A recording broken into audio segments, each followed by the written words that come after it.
Welcome to my new award-winning Q-Tips channel where I get has-beens on to try and humiliate them in front of a growing audience on YouTube. Today we've got a fantastic has-been, but still a has-been. Stephen Hendry, 7 times world champion and maybe an even more boring player than me. Stephen. It's a pleasure to be on. It's great. Pleasure to be on. Have you seen the channel before? Do you know what to expect? Very well. It's going very well. Yeah, I think it's working well. Since the takeover, it's gone quite nicely. It was a buyout, obviously. Previous frontman drove a hard bargain, but I thought it was worthwhile taking a chance on it. So I've now got to think of questions to ask you where I really don't care about the answers whatsoever. You know, so I've been driving up here today thinking of what I really want to, and I don't want to know anything. So shall we just play snooker then? Let's play snooker. I brought my original cue with me. What happened to the glasses? You were going to go down the route of glasses. I couldn't be bothered. I couldn't be bothered to go up to Dennis's glasses man up in Northwest. So far, it hasn't happened. Your eyeballs still okay? Eyeballs? Yeah, you still can see perfectly for playing snooker? I think so. I was with ITV last week, and Joe Perry's just had a lens replacement. Oh. But it's not for snooker. He doesn't play anywhere either. But just for reading and stuff. I mean, I'm totally blind when I get a menu or. Obviously, a menu, that's the only things I read. But, yeah, and he said it's amazing.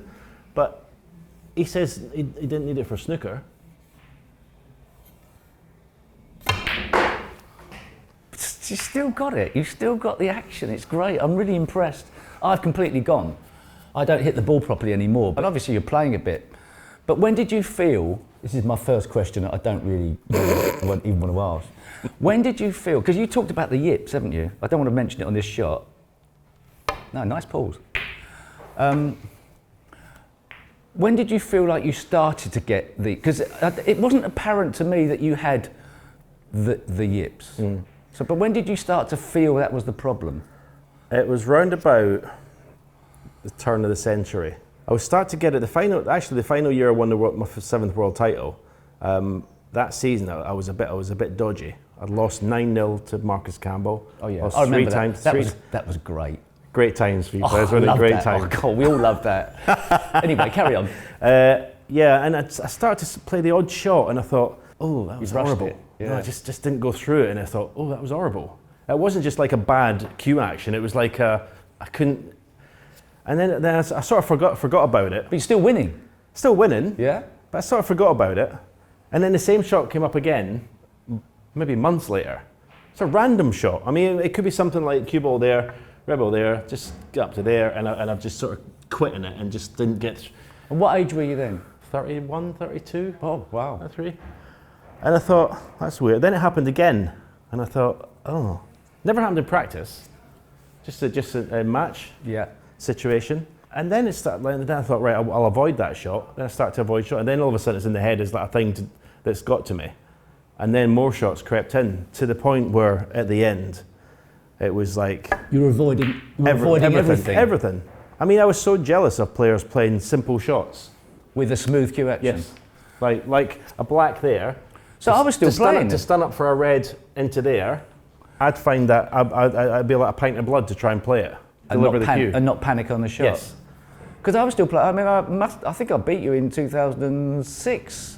I was so proud. I didn't know you had your drive up. But you remembering all these the times you beat me? Were you like the latest? Well, there's not many. 2000. What was that in? UK Championship. I got to the final. Beat you, I think. All right. You don't even remember. I don't know. Anyway, well, you just I don't remember anything about my career really. So, but you were still winning events then. Or struggling. Struggling. I can't. No, I want to say my last tournament, and people will correct me on this. I want to say my last win was 2005. I might be wrong. Right. I think it was Malta. It's so sad you can't even remember. But so all of a sudden, it was. What do you put it down to then? I've no idea. You haven't. Was it down to the fact the standard was getting better? Or do you think that was like you're having to sort of like, you know, like everybody's pushing you a bit harder? I don't know. I don't know whether it's just some mental block that came in for I don't know, or but maybe the first time was just an aberration, and then all of a sudden it's got in my head that it was that bad. I thought, and then I've remembered it and remembered it's left a scar. I don't know. Or, as you pointed out, some period I've tried every coach out there, so I've gone through a few different techniques, a few different cue actions. So when you well, pot this. See if you can play a shot smoothly. See, that was like that wasn't bad. No, that was a great shot. How do you get through that gap? Well, it's unbelievable, isn't it? Hold on, I'm just going to measure.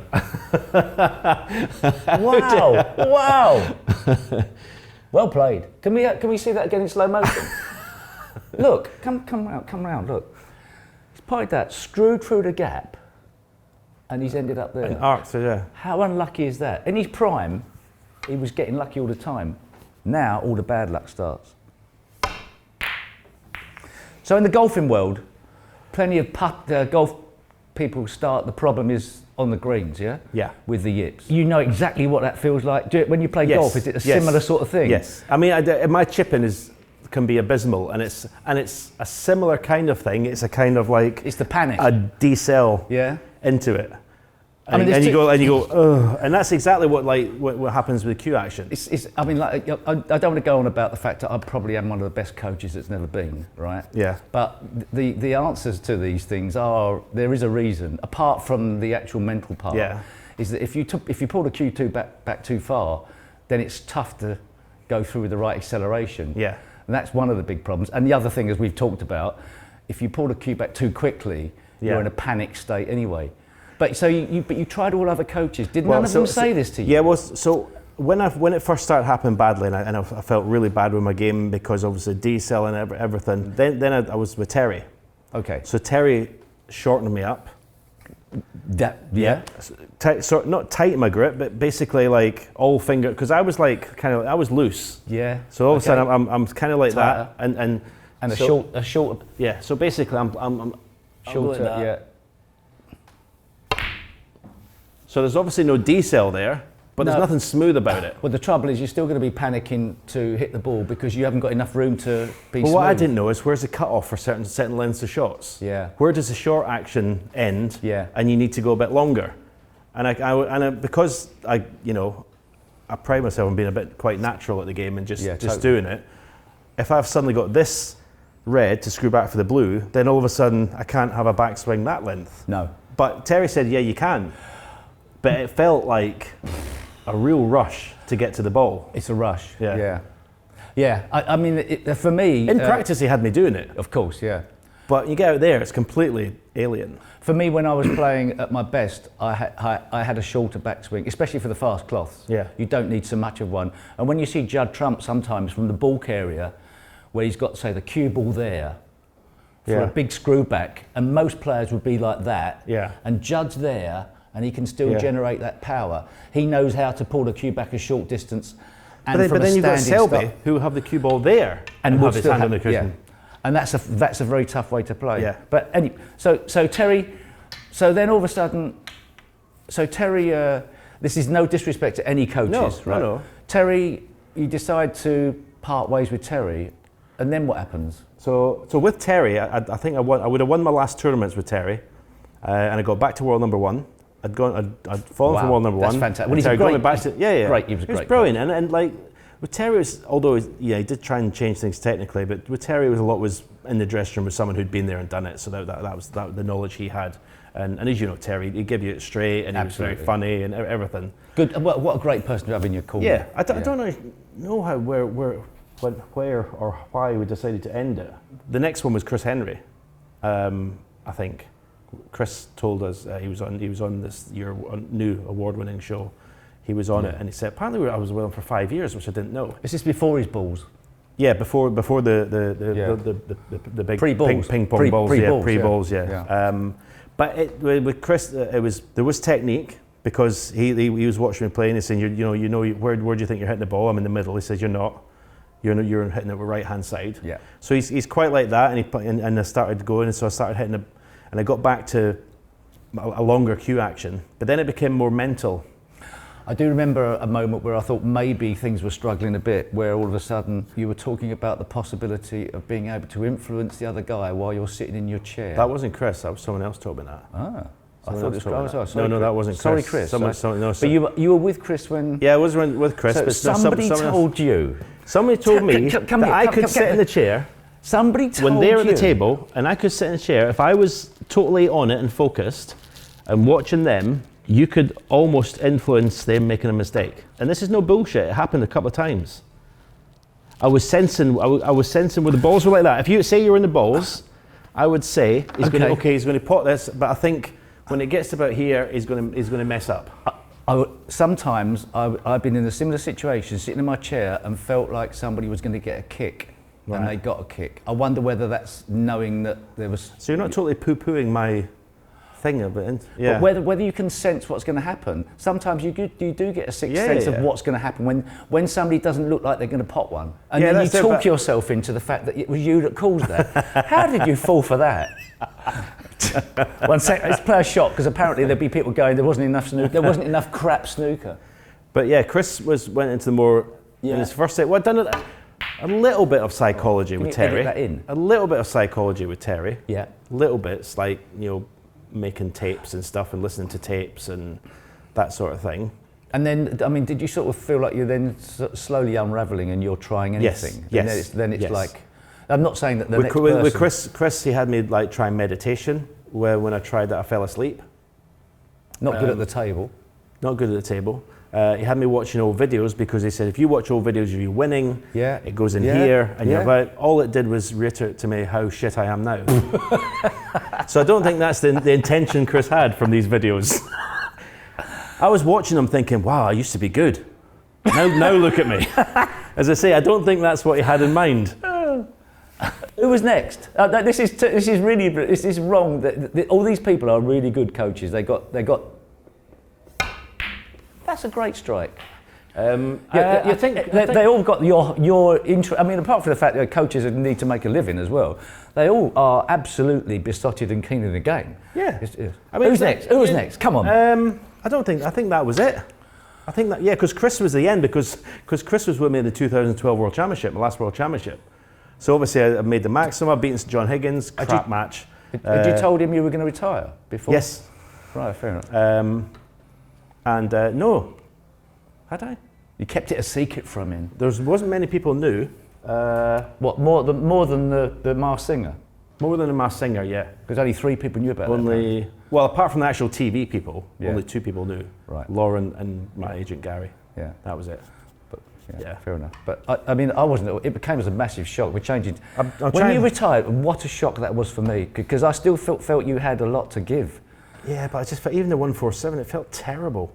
Yeah, of course. It felt terrible. And then, consequently, I get to the quarterfinals. I managed to fluke my way to the quarterfinals, playing Stephen Maguire. I'm 3-0 down. Yeah. I've potted the blue. I've got this pink. This is one of my famous yip shots. and I knew the pink and black left, so the pink's there. Oh, just the pink and black?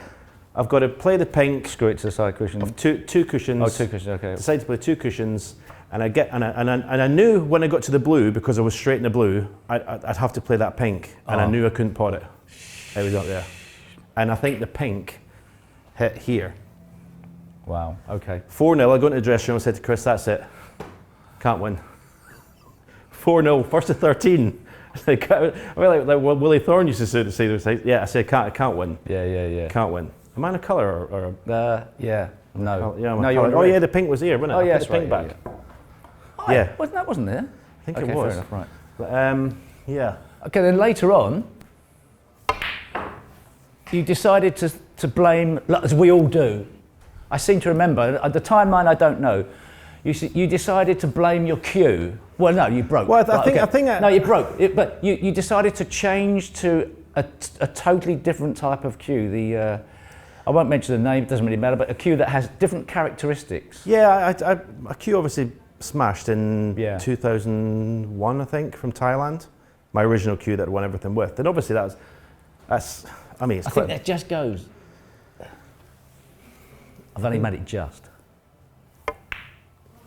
So yeah, then I had a couple of Paris cues, which I tried, which were great in practice, but as soon as I got in a match, I thought, it felt like, what is this in my hand? Well, nothing was like your original cue, No, because it was so pile of crap. Because I think I won 70 titles with my original cue and then 5 with the next cue. So I think the cue mout had something to do with it, but I think it's a poor excuse to blame a cue. I mean, we should be good enough, right, to play with another cue. Yeah, but if you play for it all your life, it's hard to undo the tune. Well, You've got to retune. There's no way. It's so hard. Yeah, when you sometimes. speak to Chris, it's all, talks about deflection and all this stuff. So that pause is great now. I don't know where it's come from. Well, the it's last come couple of from times I've played snooker, all of a sudden I've got a pause again. Well, it's come from the confidence of knowing you can control the backswing, and then you've got enough time to be able to then pause properly, and you are actually delivering the cue when you want to deliver it. I mean, it's like going back in time. It's just beautiful. I mean, I've not paused like that for about 20 years. It's easier to pause with a slower backswing. The only danger with the slower backswing sometimes is you pull it back a lot further, but yeah, it's looking good. And then Stephen Feeney. Stephen Feeney was like, that was the last resort, was it? That was the end of the line? Do you know what? It was, Mark Williams obviously was with him, and he came back, won the world title and everything. Mark was going to retire and everything, and then he went with Stephen, obviously, and got back, won the world title and everything, and Mark was obviously, why don't you give it a go? And I thought, why not? It's something to make you play.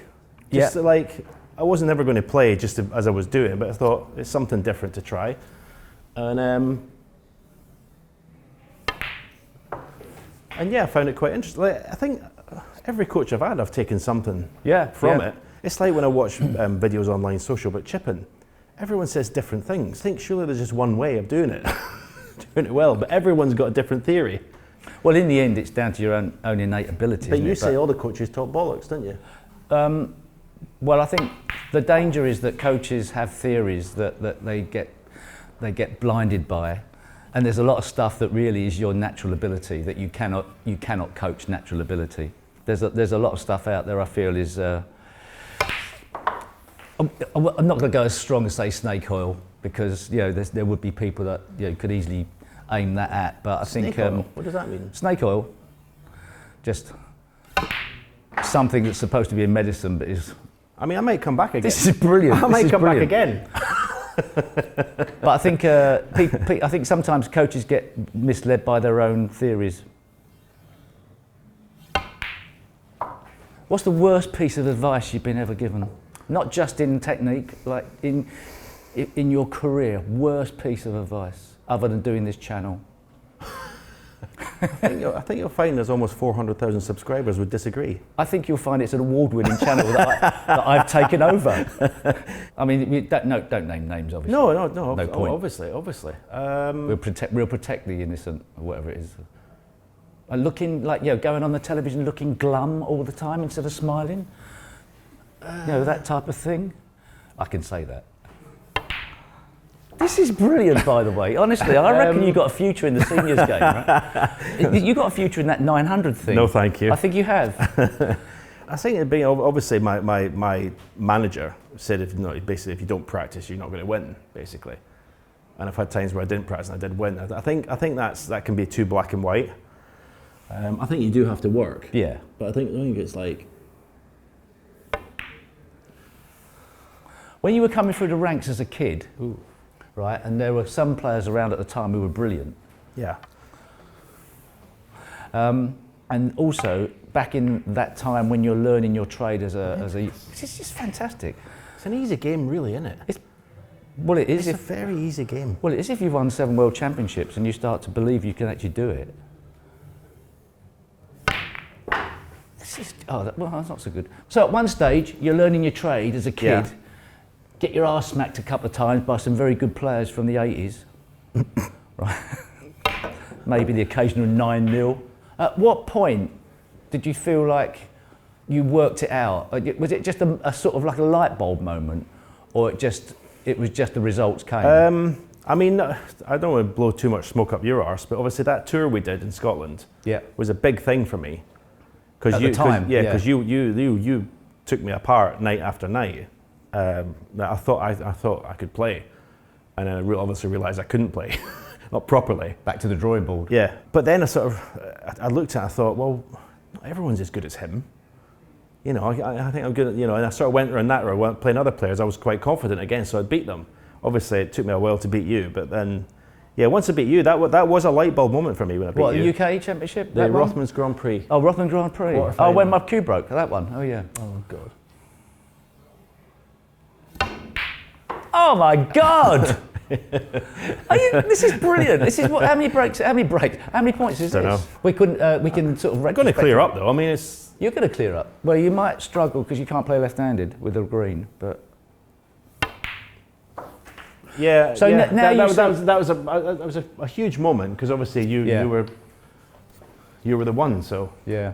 What were you saying behind closed doors about me? Did you think I was going to do? I don't think we can really put that out on the air. No, I mean, when you did the tour, but you say to Barry, he's useless. He's not going to go. No, that tour for me was just exhibition snooker. I wasn't really even judging you at that time. I think I only started to. Because for me it wasn't really a match. It would have been for you because it was like when I played Ray Reardon back in the day. It was big for me. Well, it was just a payday for me. It was your biggest match until that time. Because he didn't give me bollockins every night after a beat. It's an exhibition. I was getting tortured from all angles, from you on the table, Ian off the table. And obviously, because in Scotland, but it hardens you up. Scottish people were like, "Oh, he's not as good as we thought he was. He's supposed to be." Yeah. So I got. So yeah, I mean. But then all of a sudden, I could have actually really collapsed. No, because your strength of character was always just a blip. All of a sudden, when you jump up the next level, now all of a sudden you become knocking on the doors of domination. That realisation, well, for me, was amazing. I don't know what it was like for you. Yeah, because I think up until I won the Rothmans Grand Prix, because I was only 18, I still kind of thought of it as a hobby. I don't think I was in a world where I thought this is actually my job.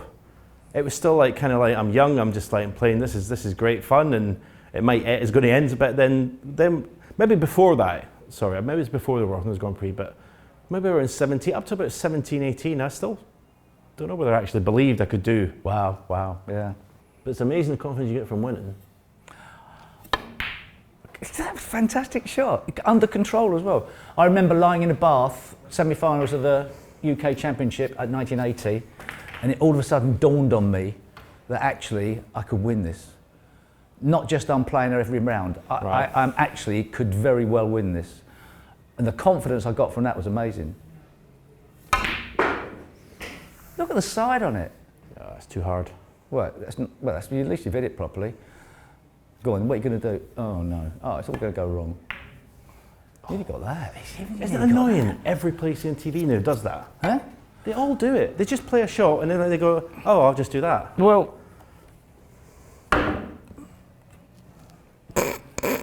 that's one thing I can't do is play a massy shot. Sorry, Jason. What's that? That's one thing I can't do is play a massy shot. The clue in the massé shot, the old-fashioned billiard players who needed to play cannons like that. Yeah. And they had to massé very soft. They would turn this around, but also the clue was they held it so lightly. Oh really? Yeah, because you don't want too much force, otherwise it squirts out. Yeah. So you want the lightest. I was never really good at it, but the light grip. If you ever see a billiard player doing that, it's like two. Yeah, and then no chance, but. Oh, you see, do you see that? Yeah. Right. Other than it going.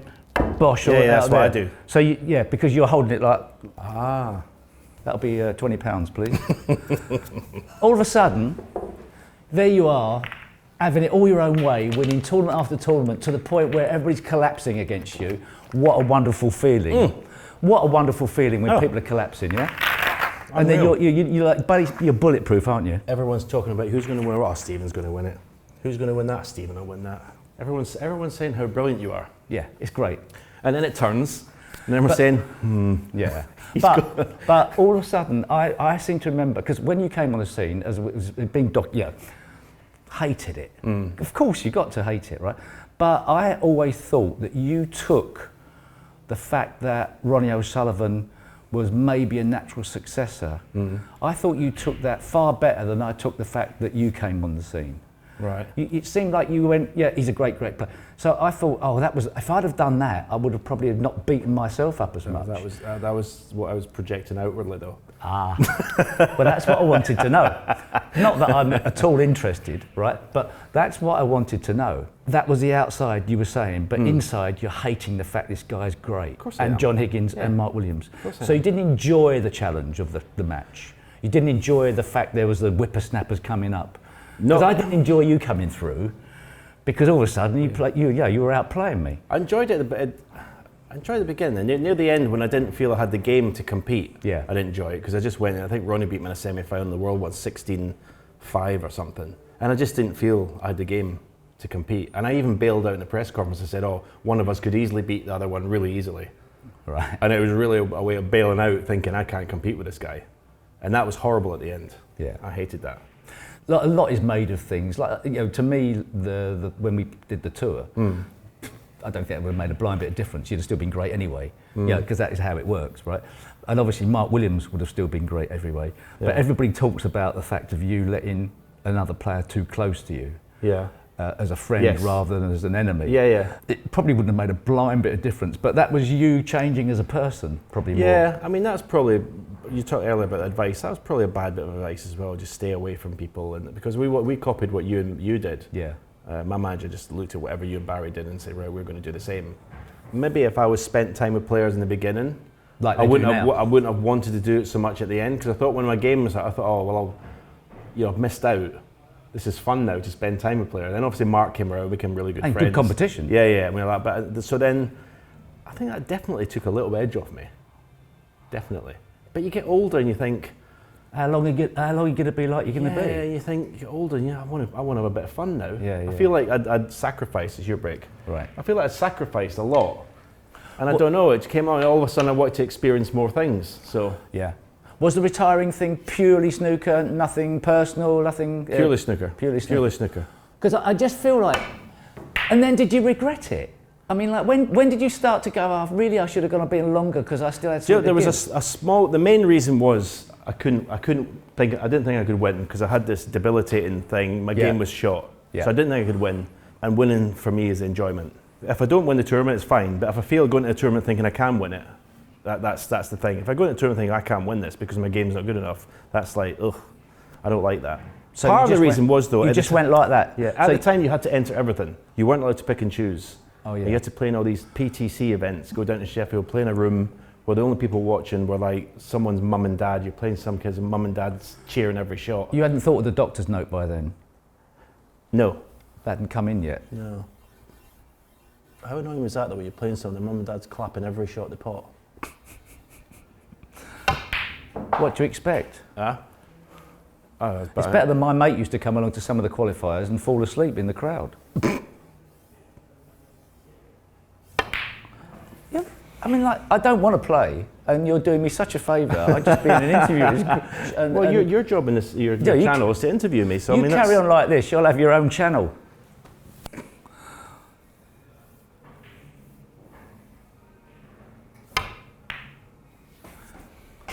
Buckets. All of a sudden, you retire. Yeah. Right? A lot of people struggle in retirement. They've got no direction. One of the people that knew about it was this guy in China who'd asked me to be an ambassador for Chinese 8-ball pool. I basically told him I'd do a contract with him for 10 years before I got to the World Championship. Knock this in. Where are you playing for? Here? I'm stunning it hard off the cushion. Oh, you stunning it hard? Oh, is there more of an angle I thought? Yeah. Oh, sorry. Okay, right, fair enough. That's where the positional side went wrong. One thing he knows nothing about is break building. No, I do know a bit about position. I got old habits. I've actually hit it too hard, but I always said this one. It's still a right shot. I know this one. So all of a sudden, from being a player, right, every year, having loads of moments to get ready for, the excitement of a tournament, and now all of a sudden it evaporates, and you've got no adrenaline buzz anymore. You've got no adrenaline. How did you deal with that? Not well. Not well. That's tough. Yeah. So I'm like, yeah, what do you do? What do you do to replace it? There's no way, is there really? No. Join a band, you could do that. Yeah, you could start making music. Become be a DJ. Be a DJ, yeah. But it's only the Smiths you like, isn't it? So how when you say not well, what were you just sort of like getting depressed or what? Yeah, just like I thought, well, what's my life now? You know what I mean? Because for 30 years it was like about practice, about winning. Yeah. As you say, about buzz, about adrenaline. And I thought, like, yeah, what now? Because people say, what do you still miss it? And I'd say, well, yeah, but I still miss. I mean, we're in the Crucible for the final. We've got a microphone in our hand. Do you miss that coming down with a cue? You don't miss it anymore. I still miss it. No. Yeah, I still miss it. I still think I should be there. Really? Down, yeah. Do you know, I don't even think I'm the same person anymore. No, I agree with that. I don't think I am, but. I mean, I don't think I am, but I don't know whether I think I am. But I don't know. you're friendly now, and you smile sometimes. You're stretching friendly, the word friendly a bit there, Steve. Yeah, maybe. No, but yeah, I am a completely different person. Yeah. Completely different. But great, I think it's great you still miss it. I did think you might try a comeback. Oh, you did try a comeback, that's right. It wasn't a comeback. What? It wasn't a comeback. No, I think I read about it. I read about it in the papers. Yeah. It was a comeback, yeah? Barry said, we played golf and Barry suggested it to me. Me and Mark got beat by you and Barry when Barry cheated. Yeah. And Barry said, as long as you play one tournament a year, you can always have a wild card. But if you don't play in anything, I can't keep giving it to you. Fair enough. So I was like, fair enough. So yeah, it was just about coming back and playing and just seeing. I mean, I actually thought about, between Stephen Feeney and I, we thought, how cool would it be to qualify for the Crucible again? Yeah. That was a target. But then I quickly knew that I couldn't put the work in. Well, you could if you'd have decided to have put the work in, but you couldn't. Yeah, but I got on the table and I just got so bored after about an hour or so. I really struggled to, because I agree. If I could somehow manage to put 2 hours a day in, 4 days a week, I could get to some sort of standards at least. With me as your coach, you could have done it. You had the wrong coach, by the way, just to let you know. But, and also, now that I've taken over this award-winning YouTube channel, I'm not available for any type of coaching whatsoever. So don't even bother. Do not even bother. As Willie Thorne would have said, knock on my door with a sponge. Do you ever miss? Yeah, because you did say to me, I'll coach you. I think I did say it would be it would have been an interesting exercise Gap. to coach you, yeah. But then you didn't know what was wrong. See, they all do this now. They all just go, oh, I can't reach the right hand, I'll just do this. And like, they just, I mean, I cannot. Nah. It's sickening, isn't it? They all it's do funny, it. when you play left hand, it feels like somebody else, doesn't it? Yeah. Yeah, you could go all day and never pot a ball. Whereas, have you ever tried throwing left-handed? Yeah, hopeless. It's ridiculous, right? You don't see many. There's no reason to. I would imagine maybe there's the occasional reason, but I don't think there is for a darts player to throw left-handed for a shot. But suppose if there was two darts blocking it, and you wanted to really get. But even then, you just stand over here. I don't think. Yeah, you wouldn't get a darts player can play as accurately as Ronnie. But I think it's different because there are some golfers who can switch hands. Yeah. And when you see them reverse it round, sometimes it looks okay. I play with John Terry, the footballer. He's left-handed golfer, but he can hit them right-handed. See if I can get a ball in. Yeah, go on. It's your channel. Why don't you put a ball? Oh yeah. Oh dear. Don't oh dear. I don't care. Yeah. So now you're doing the commentary. Do a lot of commentary.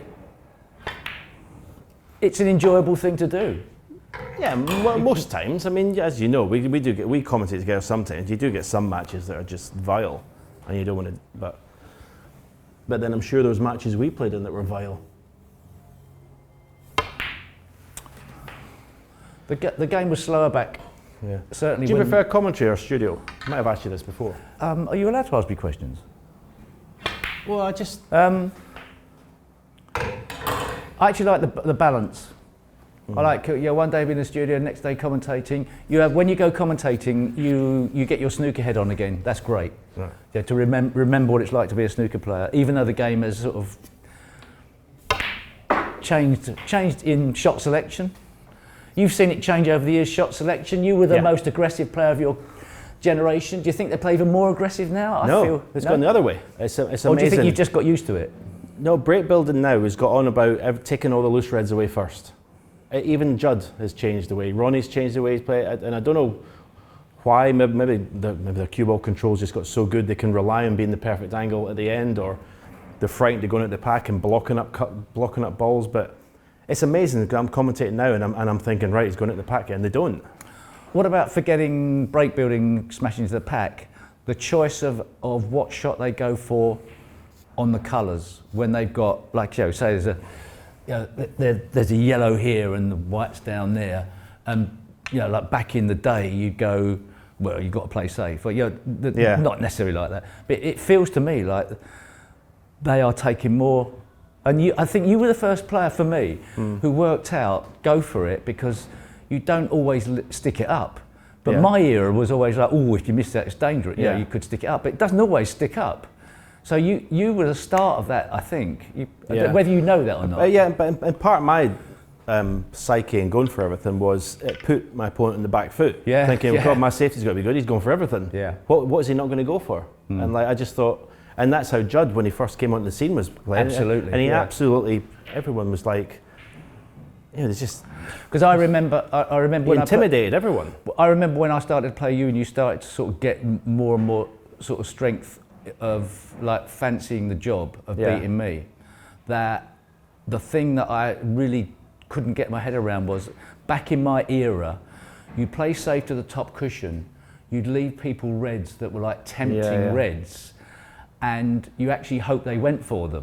But all of a sudden, you started getting them and taking them on, and that was a change of aggression in the game. Funny enough, I seen Stan Moody play one of those last week in the British Open. The decider against Ali Carter, a red was about here, cue ball was here, and he could have left a couple, and he went for it and got it. And not many people. I will say the middle pockets in these star tables are horrible. I think that's that's changed the equation. How many years do you think before Stan starts to do a U, if he does? I don't know if he's the real deal yet. In terms that's what we said about you until all of a sudden. Well, exactly. You don't, judging by the way he's playing now, how can you say, he's going to go and win 3-4 world titles? He's going to be a top. I think he'll be in the top 16. 2 years, in a not too distant future. Oh, look at the position. I think he'll be in the top 16 within the next 2 years. Yeah. I think he's improving that much, and he's getting results. And who's the next world champion from China? Well, it's funny you should say that. Come on! The guy we watched in China, Chang Bingyu. Yeah. What a talent he is. Yeah. If he can get obviously the other aspects of the game, but we watched him play 3 or 4 immaculate frames. Yeah, amazing. In China. I don't think. All of a sudden it's coming. Si Jiawei, I don't think he's come on in the last 3 years since he got to the semis. I don't think he's changed as a player. He's shown a bit more emotion now, hasn't he? Yeah, and he's I don't know, he hits the ball a bit hard for me. Wu Yiza looks again good talent, but see, no position. Oh no. Do you think Zhao Xingtong can win another world title? Sorry, I'm not allowed to ask you a question. I'm going to say it to you. Do you think Zhao Xingtong can win another world title? Yes. Do you think he's the person to break the thing that we can't say? Whether it makes a crucible curse, I don't know. What's it called? We can say it. Crucible curse, yeah. We're not involved in it, we can say it. Well, he's the only person who currently got a chance. Yeah. To be fair to him, he's the only one that can do it this year.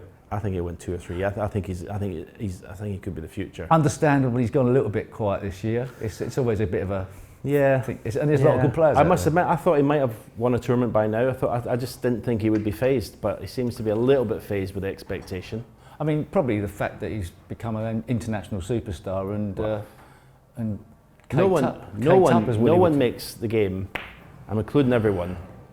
I suppose you have to put Ronnie in there, right? But no one makes the game look as easy as Zhao Xingtong makes it when he's flowing. I must admit, I don't know about you, envious of when he was sitting in his chair at the World Championship, how relaxed he looked. Yeah. This will make the highlight reel if this goes in. Yeah, mile away. I mean, like, I don't know about you, but I've run out of questions to ask you. I don't give a about you anyway, right? All right then. Try and pot a ball then. So what would you do here? Knock the red out, yeah? Well, they say never knock a red out with a red. That's what they say. They. Who are they? The people that don't have a clue. Eddie Charlton. But it is the shot. Of course it's the shot. Okay, I'm going to try it.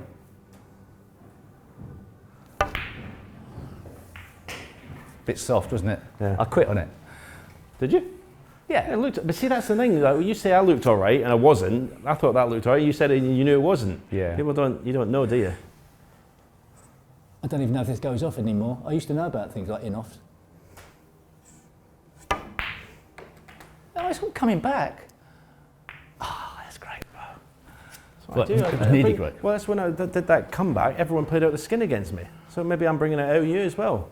Matt Selt, the very first match I played, Matt Selt had 98% pot success. He's never had that since. Chris Wakelin beat me 4-0. He had 2 total clearances, another century and a 90. It's just like payback. Tip Chaya beat me in the UK. I'm just running through them now. You know them all, don't you? 6-1, like, he had 5 centuries. What did you actually say the words, why me? Oh!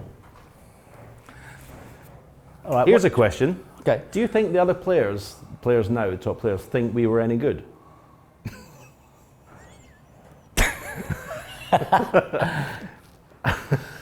I think they probably the modern day, the young players. Yeah, we're just like. See, Luke is like just all. I think they may think that you're still relevant, but I think they would look. I don't know. They think, well, that I don't know. Oh, unlucky. I mean, what they further down the line, what all the players have to come to terms with is being very well known. How did you deal with? How are you with like the fame? I'm fine with it. Overnight, all of a sudden, I remember overnight, right? 1 minute you're going in a service station and just having your food on next minute somebody's watching you eating. Yeah. How did you deal with that part of it? I find it weird sometimes. You're just doing your daily stuff, and I don't know. People expect you to be doing different daily. People don't expect you to be in a supermarket. People don't expect you to be in a toilet. Yeah. What are you doing in the toilet? What are you doing in this toilet? People don't expect you to be on a train. Or people don't expect you to be on your own somewhere. What's the funniest? Probably the rudest. I remember a woman came up to me once. She said, "Can I have an autograph for my son?" Right. Yeah. The moment I signed the piece of paper, she went, "Personally, I think your head's too big for your shoulders, but I had to get this autograph." Yeah. There's loads of people. What's the best bad thing, or the funniest? I think I was going through Edinburgh Airport once on my own. And I've come around the corner to security, so I put my bag queue and everything on an X-ray, gone around, walked around, picked up the other side, walked out, and I heard them say, "God, he's as miserable in real life as he is in the telly." I was on my own. What do you want me to do? Be skipping round there, like just dancing and skipping and like. I came back on a plane from Dublin, just a regular flight. Yeah. It was in the morning. I had a pair of headphones on, listening to some music. Apparently, in the newspapers the next day in Dublin, to my head. Yeah. People were saying I was so rude that I just ignored everybody. Actually, listening to some music on my headphones. That was quite a funny moment. It's been an absolute pleasure to get an insight into your life. I hope you have a lovely life from here on in, and I hope that you've learned something from this YouTube channel. Wow. And that you maybe try it yourself in the future. Well, I would say good luck with it. It's going very well. I'm pleased All the with best. It. I'm pleased with it, yeah. Who's your next guest? I've got Joe Davis and a Ouija board. When we were talking about commentating, quick question. Brilliant. Imagine conversation. You could have Joe, you could have Alex, you could have Willie. Oh, wouldn't you love to have? Oh. Wow. Imagine if I had Willie on this. Oh, Alex fantastic. Higgins. Oh. I mean, what I was going to say is, how long do you see yourself commentating? I'm going to ask you a question. Oh, really? Oh, How okay. long have you yourself been in the game? Well, I mean, obviously we have had relevant, well-known snooker players criticising the fact that the older players haven't got a clue anymore how to play the game, so they can't commentate. Yeah. And that is of interest. I would never say, oh, that's a load of old rubbish, because there is the possibility that you are no longer commentating correctly for what the modern day game is. I'd like to think that I was able to get past that possible problem and commentate on what the modern day game is. So as long as they want you, you'll keep doing it? Well, I think, because I really enjoy, it's my sort of, and I'm sure from yourself as well, you still get part of it's great to be a part of it. Well, no, I was going to say it's all I know, it's not all you know, because you're obviously a world world famous DJ now, with of course. 9 albums now? 9 albums, I mean, you're prolific. Yeah, it's ridiculous, So, none of them have gone platinum, but even so. Yeah, but I think for as long as you're wanted and you're not, but as you know, it's all very well saying you know the game in the commentary box, but actually doing it successfully is not as easy. So you've turned into not only the possible next successor of this channel, but you also have become one of the top commentators. People love listening to you because you tell it like it is. You don't sit on the fence like other people and actually go, well, it was a nice try. You basically criticise everybody. If it's good, no, I believe if it's good, I say it's good. If it's bad, I say it's bad. I basically say what I see. What else? That's but people like really. That. Well, I would hope so. I like it in other sports when I watch other pundits. I don't want them to say, be a bit. I just want them to say how it is. Basically. But it sort of feels like you've forgotten how hard a game it was. It's an easy game. I just showed how easy it is. Yeah, you're right. Right, anyway, I'm on for a drink. Right, yeah. Okay. See ya, bye.